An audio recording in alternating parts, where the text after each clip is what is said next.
अध्याय 2 वर्ण विचार फोनोलॉजी। वर्ण लेटर।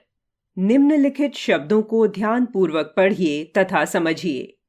कंगारू, क जमा अ जमा अंग जमा ग जमा आ जमा र जमा उ।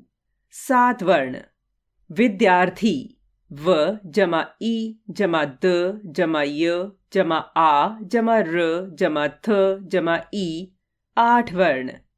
वैज्ञानिक, व जमा ए जमा ज जमा य जमा आ जमा न जमा ई जमा क जमा अ। 9 वर्ण। ऊपर दिए गए शब्द भिन्न भिन्न ध्वनियों के समूह हैं। ये ध्वनियां इतनी छोटी हैं कि इनके और अधिक टुकड़े नहीं कर सकते। इन ध्वनियों के लिखित रूप को ही वर्ण कहते हैं। इस प्रकार हम कह सकते हैं, ध्वनि की वह छोटी से छोटी इकाई जिसके टुकड़े नहीं किए जा सकते वर्ण कहलाती है। वर्णमाला, अल्फाबेट। वर्णों के व्यवस्थित एवं क्रमबद्ध समूह को वर्णमाला कहते हैं। वर्ण के भेद, काइंड्स ऑफ लेटर। हिंदी भाषा में वर्णों के 2 मुख्य भेद हैं, स्वर और व्यंजन। 1. स्वर, जिन वर्णों का उच्चारण किसी अन्य ध्वनि के बिना किया जाता है और हवा बिना किसी रुकावट के मुख से बाहर निकल जाती है, वे वर्ण स्वर कहलाते हैं। ये 11 हैं, जैसे अ, आ, ई, उ, री, ए, ऐ, ओ, औ। स्वर के भेद। स्वर भेद के 3 मुख्य आधार हैं। क उच्चारण में लगने वाले समय मात्रा का आधार। ख उच्चारण का आधार। ग उच्चारण स्थान का आधार। घ प्रयत्न का आधार। क समय के आधार पर स्वर भेद। उच्चारण में लगने वाले समय के आधार पर स्वर 3 प्रकार के होते हैं। 1. ह्रस्व स्वर, 2. दीर्घ स्वर, 3. प्लुत स्वर। 1. ह्रस्व स्वर। जिन स्वरों के उच्चारण में केवल एक मात्रा का समय लगता है उन्हें ह्रस्व स्वर कहते हैं। ह्रस्व स्वर 4 हैं, अ, ई, उ, री। 2. दीर्घ स्वर। जिन स्वरों के उच्चारण में ह्रस्व स्वरों से दुगना समय लगता है उन्हें दीर्घ स्वर कहते हैं। दीर्घ स्वर 7 हैं, आ, ई, उ, ए, ऐ, ओ, औ। आगत स्वर औ भी दीर्घ स्वरों में आता है। 3. प्लुत स्वर। प्लुत स्वर के उच्चारण में ह्रस्व स्वर से 3 गुना या उससे भी अधिक समय लगता है। इस स्वर को दर्शाने के लिए इसके बाद 3 की संख्या लिखते हैं, जैसे ओम आदि। इसका प्रयोग किसी को पुकारते समय भी किया जाता है। ऐसे स्थानों पर इसको दर्शाने के लिए इस चिन्ह का प्रयोग किया जाने लगा है, जैसे ओ, हरि, सुनो आदि। ख उच्चारण के आधार पर स्वर भेद। उच्चारण के आधार पर भी स्वरों के 2 भेद होते हैं। 1. निर्नुनासिक स्वर, 2. अनुनासिक स्वर। 1. निर्नुनासिक स्वर। जब स्वरों का उच्चारण केवल मुख से होता है तब उन्हें निर्नुनासिक स्वर कहते हैं, जैसे अ, आ, ई, उ, ए, ऐ, ओ, औ। 2. अनुनासिक स्वर। जब स्वरों का उच्चारण मुख व नाक दोनों से होता है तब उन्हें अनुनासिक स्वर कहते हैं, जैसे अ, आ, ई, उ, ए, ऐ, ओ, औ। इन स्वरों को लिखने के लिए इन पर अनुनासिकता का चिन्ह चंद्र बिंदु लगाया जाता है। लेकिन यदि मात्रा शिरोरेखा के ऊपर लगती है तो चंद्र बिंदु को बिंदु के रूप में ही लिखा जाता है, जैसे मैं, हैं, नहीं, गोंद आदि। अनुनासिक स्वर शब्द के प्रारंभ, मध्य और अंत सभी स्थितियों में आ सकते हैं, जैसे आंधी, चांद, कहूंगा, पहुंच, नदियां, यहाँ वहाँ आदि। प्रमुख उच्चारण स्थान: श्वास जाने का स्वाभाविक मार्ग ओष्ठ, दांत। तालु, मूर्धा। तालु, कंठ, नासिका विवर। ग, उच्चारण स्थान के आधार पर स्वर भेद। किसी वर्ण के उच्चारण में जिस अंग का मुख्य योगदान होता है उसे उस वर्ण का उच्चारण स्थान कहते हैं। इन उच्चारण स्थानों के आधार पर स्वरों के निम्नलिखित भेद होते हैं। 1. कंठ्य। जिन वर्णों का उच्चारण कंठ से होता है उन्हें कंठ्य कहते हैं। अ, आ कंठ्य स्वर हैं। 2. तालव्य। जिन वर्णों का उच्चारण तालु से होता है उन्हें तालव्य कहते हैं। ई तालव्य स्वर हैं। 3. मूर्धन्य। जिन वर्णों का उच्चारण मूर्धा से होता है उन्हें मूर्धन्य कहते हैं। री मूर्धन्य स्वर है। 4. ओष्ठ्य। जिन वर्णों का उच्चारण ओष्ठ से होता है उन्हें ओष्ठ्य कहते हैं। उ ओष्ठ्य स्वर हैं। 5. कंठ तालव्य। जिन वर्णों का उच्चारण कंठ और तालु से होता है उन्हें कंठ तालव्य कहते हैं। ऐ कंठ तालव्य स्वर हैं। 6. कंठौष्ठ्य। जिन वर्णों का उच्चारण कंठ और ओष्ठ से होता है उन्हें कंठौष्ठ्य कहते हैं। औ कंठौष्ठ्य स्वर हैं। घ, प्रयत्न के आधार पर स्वरों का वर्गीकरण। वर्णों का उच्चारण करने में बोलने वाले को जो चेष्टा प्रयत्न करनी पड़ती है उसे प्रयत्न कहते हैं। प्रयत्न के आधार पर स्वरों के निम्नलिखित मुख्य भेद होते हैं। 1. घोष स्वर।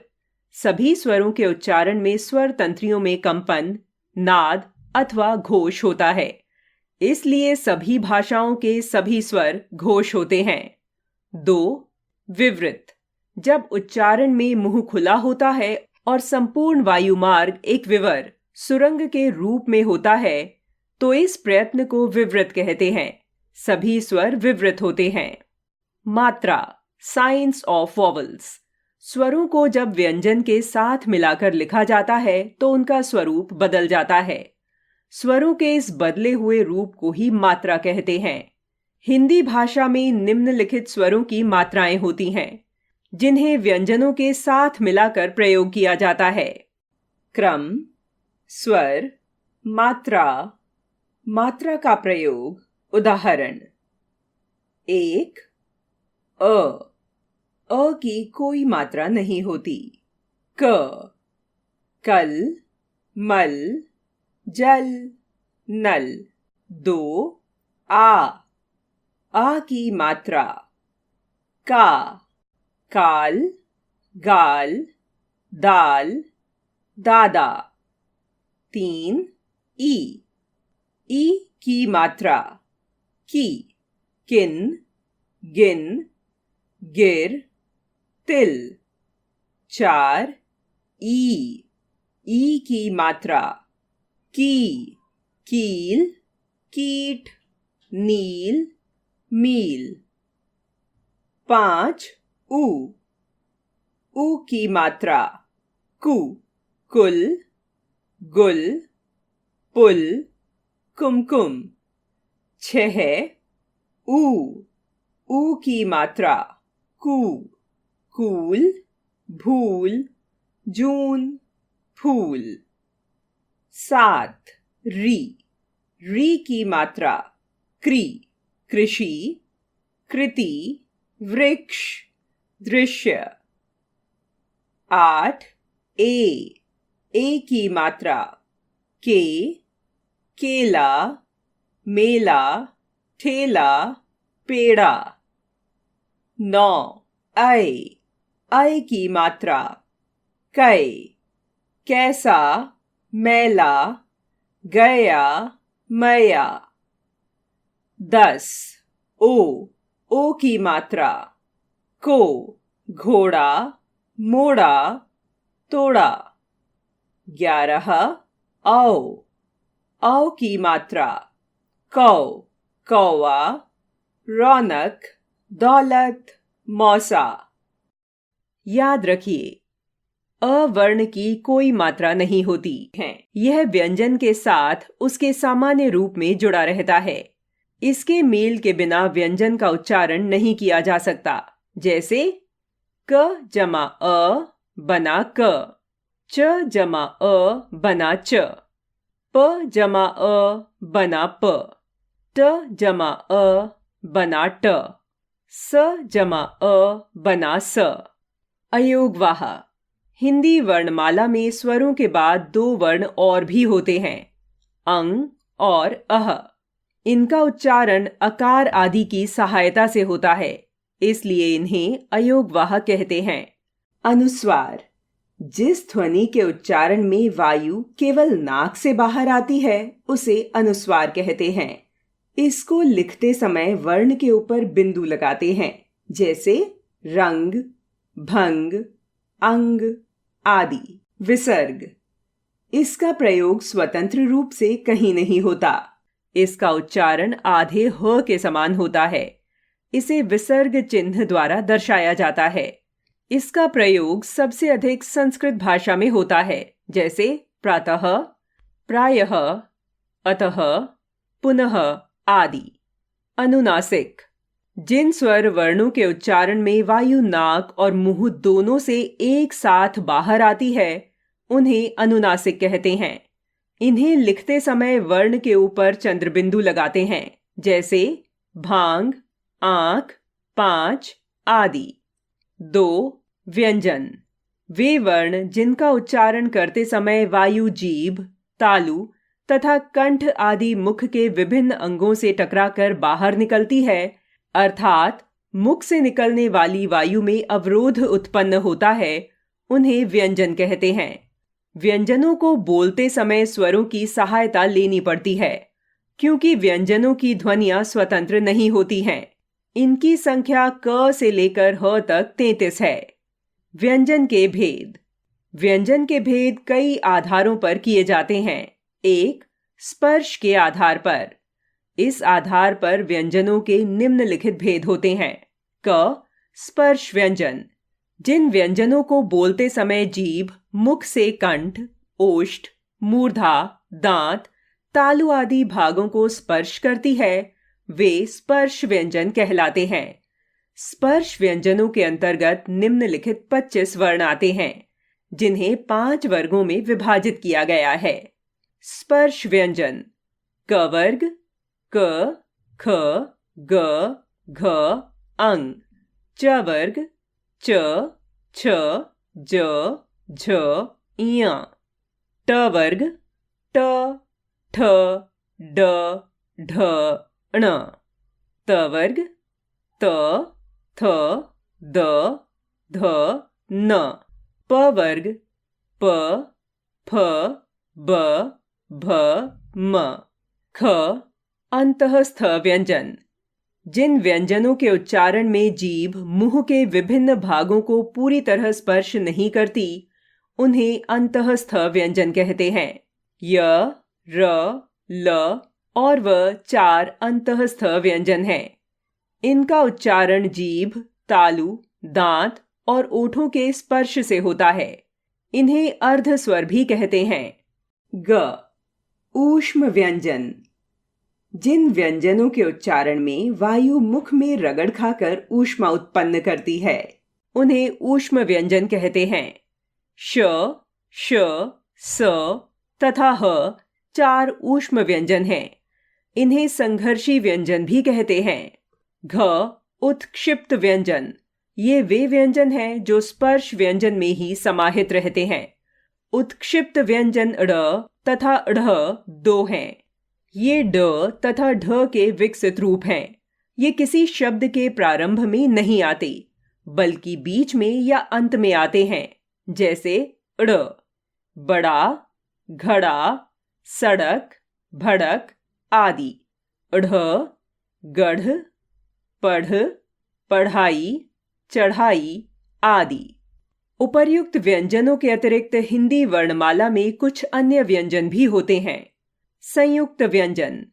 जो व्यंजन 2 भिन्न व्यंजनों के योग से बनते हैं, उन्हें संयुक्त व्यंजन कहते हैं। हिंदी वर्णमाला में 4 संयुक्त व्यंजन हैं। क्ष, क जमा श, कक्षा, रक्षा, अक्षय। ज्ञ, ज जमा य, ज्ञान, यज्ञ। त्र, त जमा र, छात्र, पत्र, मित्र। श्र, श जमा र, श्री, श्रवण, श्रम। आगत व्यंजन। जो व्यंजन ध्वनियां अन्य भाषाओं से हिंदी में आई हैं उन्हें आगत व्यंजन कहते हैं। जैसे ज, फ, ये अरबी फारसी की ध्वनियां हैं। द्वित्व व्यंजन। जब एक जैसे दो व्यंजन आपस में मिलते हैं तो उन्हें द्वित्व व्यंजन कहते हैं। जैसे त, त जमा त, कुत्ता, पत्ता, भत्ता। द, द जमा द, रद्दी, भद्दी। क, क जमा क, चक्की, मक्का। न, न जमा न, अन्न, पन्ना, मुन्ना। याद रखिए, क वर्ग आदि पांचों वर्गों क वर्ग, च वर्ग, ट वर्ग, त वर्ग, प वर्ग के दूसरे और चौथे वर्णों का द्वित्व नहीं होता, केवल संयोग होता है। जैसे क जमा ख, ख, अक्खड़, मक्खन। च जमा छ, छ, मच्छर, इच्छा। त जमा थ, थ, पत्थर, कत्था। ट जमा ठ, ठ, पट्ठा, लट्ठा। 2. उच्चारण स्थान के आधार पर व्यंजनों का वर्गीकरण। उच्चारण स्थान के आधार पर व्यंजनों के निम्नलिखित भेद होते हैं। 1. कंठ्य। जिन वर्णों का उच्चारण कंठ से होता है उन्हें कंठ्य कहते हैं। क, ख, ग, घ, अंग, ह और विसर्ग कंठ्य व्यंजन हैं। 2. तालव्य। जिन वर्णों का उच्चारण तालु से होता है उन्हें तालव्य कहते हैं। च, छ, ज, झ, ञ, य, श तालव्य व्यंजन हैं। 3. मूर्धन्य।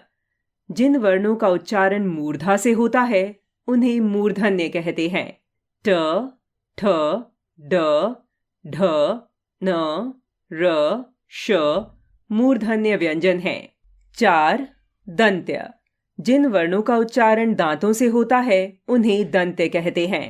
त, थ, द, ध, न, ल, स दंत्य व्यंजन हैं।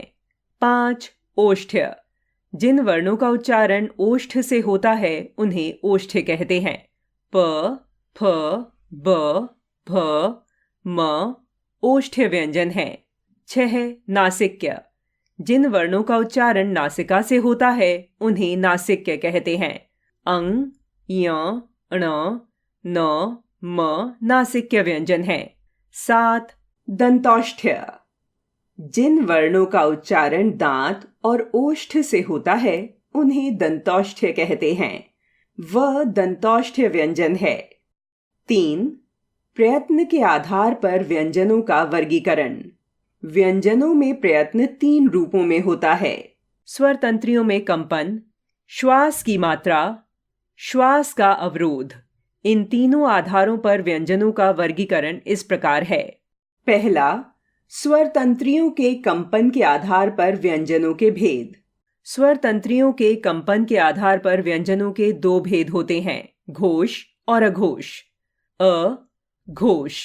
जिन व्यंजन वर्णों के उच्चारण में स्वर तंत्रियों में कंपन होता है अर्थात नाद उत्पन्न होता है उनको घोष व्यंजन कहते हैं। सभी वर्गों के तीसरे, चौथे और पांचवें व्यंजन तथा य, र, ल, व, ह व्यंजन घोष होते हैं। ब, अघोष।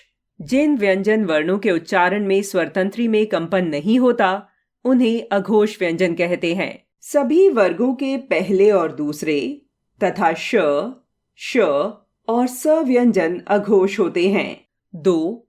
श्वास की मात्रा के आधार पर व्यंजनों के भेद। श्वास की मात्रा के आधार पर व्यंजन के 2 भेद होते हैं, अल्प प्राण तथा महाप्राण। अ, अल्प प्राण व्यंजन।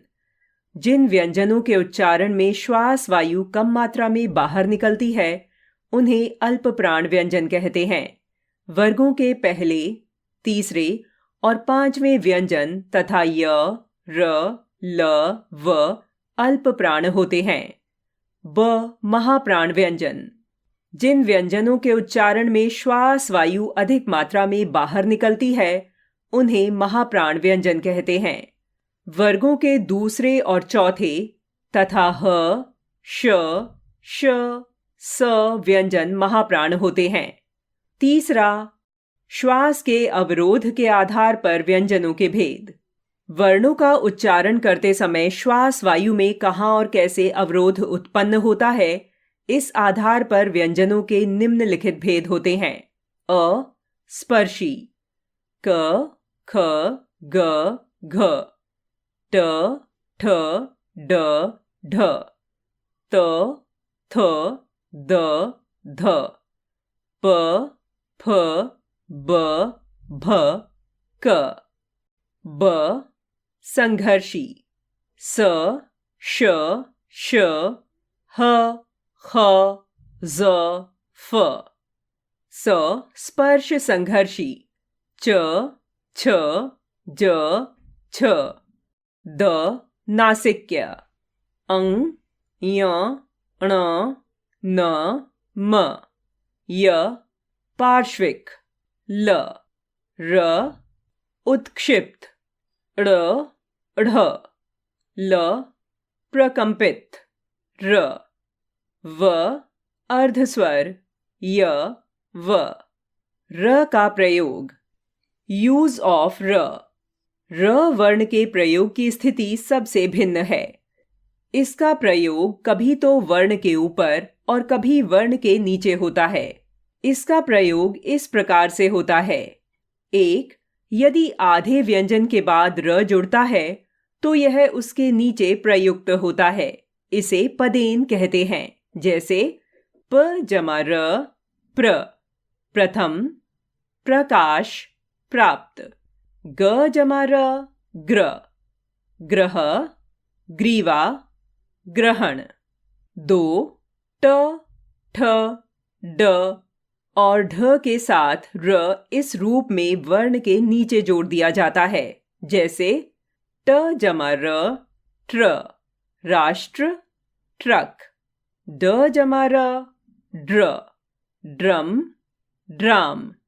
तीन, जब र के साथ कोई स्वर नहीं होता तो यह अगले वर्ण के ऊपर लिखा जाता है। र के इस रूप को रेफ कहते हैं। जैसे र जमा म, कर्म, धर्म, चर्म, मर्म। र जमाण, वर्ण, पर्ण। चार, ह में र मिलने पर इसका रूप पाई वाले वर्णों की भांति हो जाता है। जैसे ऋस्व, ह्रास आदि। पांच, स में र मिलाने पर इसका रूप इस प्रकार हो जाता है। स जमा र, स्र, स्रोत, सहस्र। याद रखिए, ध्य तथा ध के रूप में समानता के कारण होने वाली अशुद्धियों को दूर करने हेतु ध्य के द्य रूप का प्रयोग किया जाता है। जैसे विद्या, विद्यार्थी अशुद्ध, विद्यार्थी शुद्ध। विद्यालय अशुद्ध, विद्यालय शुद्ध। वर्ण विच्छेद, सेपरेशन ऑफ लेटर्स। किसी शब्द में प्रयुक्त वर्णों को अलग अलग करने की विधि को वर्ण विच्छेद कहते हैं। जैसे जल, ज जमा अ जमा ल जमा अ। कमल, क जमा अ जमा म जमा अ जमा ल जमा अ। उत्पन्न, उ जमा त जमा प जमा अ जमा न जमा न जमा अ। याद रखिए, जिन व्यंजनों में कोई मात्रा नहीं जुड़ी होती उनमें अ की ध्वनि मिली होती है। हिंदी वर्तनी के प्रमुख नियम। एक, हिंदी में कुछ शब्दों के दो दो रूप प्रचलित और मान्य हैं। गर्मी, गर्मी। बर्फ, बर्फ। सर्दी, सर्दी। दुकान, दुकान। बिल्कुल, बिल्कुल। दोबारा, दोबारा, यानी यानी, बर्तन बर्तन, पड़ोस पड़ोस आदि। 2. हिंदी में कुछ तत्सम शब्दों के दो रूप प्रचलित हैं, जैसे कर्ता कर्ता, कर्तव्य कर्तव्य, महत्व महत्व। सरलीकरण के लिए हिंदी में पहला रूप ही रखा गया है। 3. द्वंद्व समास में पदों के बीच योजक चिन्ह का प्रयोग किया जाता है, जैसे रात दिन, माता पिता, हंसी मजाक, रोना धोना, पढ़ना लिखना आदि। 4. सा से पूर्व योजक का प्रयोग किया जाता है, जैसे तुम सा, काला सा आदि। 5. तत्पुरुष समास में सामान्यतः योजक का प्रयोग करने की आवश्यकता नहीं होती, जैसे गंगाजल, ग्रामवासी, रामराज्य आदि। 6. अनुस्वार तथा अनुनासिक के भेद का ध्यान रखना चाहिए, अन्यथा हंस हंस, चंदा, चांद जैसे शब्दों का अंतर स्पष्ट नहीं हो सकेगा। 7. जिन स्थलों पर य और ई अथवा ए का प्रयोग विकल्प के रूप में होता है, वहां केवल स्वर रूपों का ही प्रयोग होना चाहिए, जैसे नई नई, उठाए उठाए, चाहिए चाहिए। इनमें क्रमशः नई, उठाए तथा चाहिए रूप ही मान्य हैं। 8. संज्ञा शब्दों के साथ कारक के विभक्ति चिन्हों को अलग लिखना चाहिए और सर्वनाम में साथ जोड़कर, जैसे राम का, उसका आदि। यदि किसी सर्वनाम में दो विभक्ति चिन्ह हैं, तो पहले को सर्वनाम के साथ लिखना चाहिए तथा दूसरे को अलग, जैसे उसके लिए। बलाघात एम्फसाइजिंग। निम्नलिखित शब्दों का उच्चारण कीजिए। राम, मटर, सरकार। इनके उच्चारण से स्पष्ट है कि किसी भी शब्द के सभी अक्षर समान बल से नहीं बोले जाते। किसी अक्षर पर कम बल दिया जाता है तो किसी पर अधिक। ऊपर लिखे शब्दों में रंगीन अक्षरों पर अधिक बल दिया गया है। बोलते समय किसी अक्षर या शब्द पर जो बल दिया जाता है उसे बलाघात कहते हैं। बलाघात दो प्रकार का होता है, 1. शब्द बलाघात, 2. वाक्य बलाघात। 1. शब्द बलाघात। शब्द बोलते समय जब उसके किसी अक्षर पर बल दिया जाता है तो उसे शब्द बलाघात कहते हैं, जैसे दुकान में दू पर और लिखवाना में वा पर बलाघात है। 2. वाक्य बलाघात। जब वाक्य में किसी विशेष शब्द के उच्चारण पर जोर दिया जाता है तो उसे वाक्य बलाघात कहते हैं, जैसे उसने राम को घोड़ा दिया। यदि इसको सामान्य रूप से पढ़ें तो वाक्य अत्यंत साधारण है, परंतु अब इस वाक्य के रंगीन शब्दों पर बारी बारी से जोर देकर उच्चारण कीजिए। उसने राम को घोड़ा दिया। उसने दिया, किसी अन्य ने नहीं। उसने राम को घोड़ा दिया। राम को दिया, किसी दूसरे को नहीं। उसने राम को घोड़ा दिया। घोड़ा दिया, कुछ और नहीं। आपने देखा कि विभिन्न शब्दों पर जोर देने से वाक्य का अर्थ बदल जाता है। संगम, जंक्शन। उच्चारण करते समय यह भी ध्यान रखना होता है कि विभिन्न पदों की क्या सीमाएं हैं।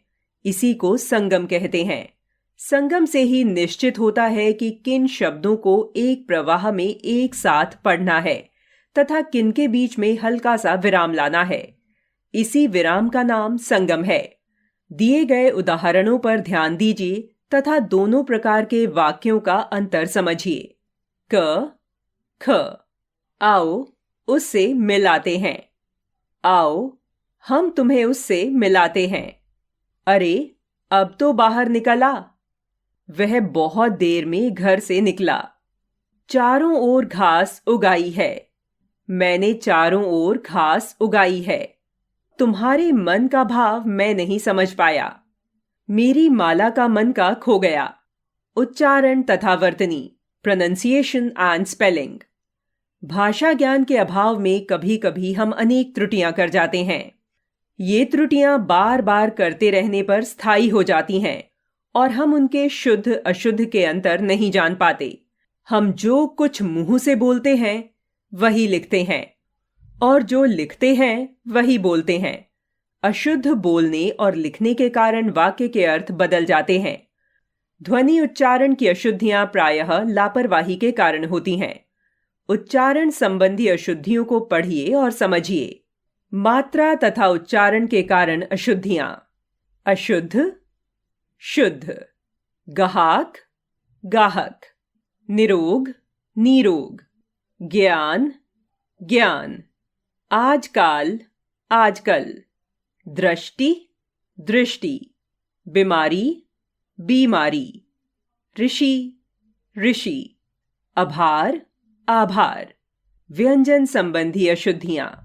अशुद्ध, शुद्ध, दबाव, दबाव, घबराहट, घबराहट, चिन्ह, चिन्ह, घनिष्ठ, घनिष्ठ, परमात्मा, परमात्मा, आदरणीय, आदरणीय, संस्करण, संस्करण, किरण, किरण, कृपाण, कृपाण, स्वर्ग, स्वर्ग, चरण, चरण, प्रणाम, प्रणाम, नरक, नरक, भ्रमण, भ्रमण। आओ दोहराएं। ध्वनि की वह छोटी से छोटी इकाई जिसके टुकड़े नहीं किए जा सकते वर्ण कहलाती है। वर्णों के लिखे गए व्यवस्थित एवं क्रमबद्ध समूह को वर्णमाला कहते हैं। व्यंजनों के साथ स्वरों के बदले हुए रूप को मात्रा कहते हैं। अ स्वर की कोई मात्रा नहीं होती है। यह व्यंजन में पहले से जुड़ा होता है। अंग तथा अह को अयोगवाह कहते हैं।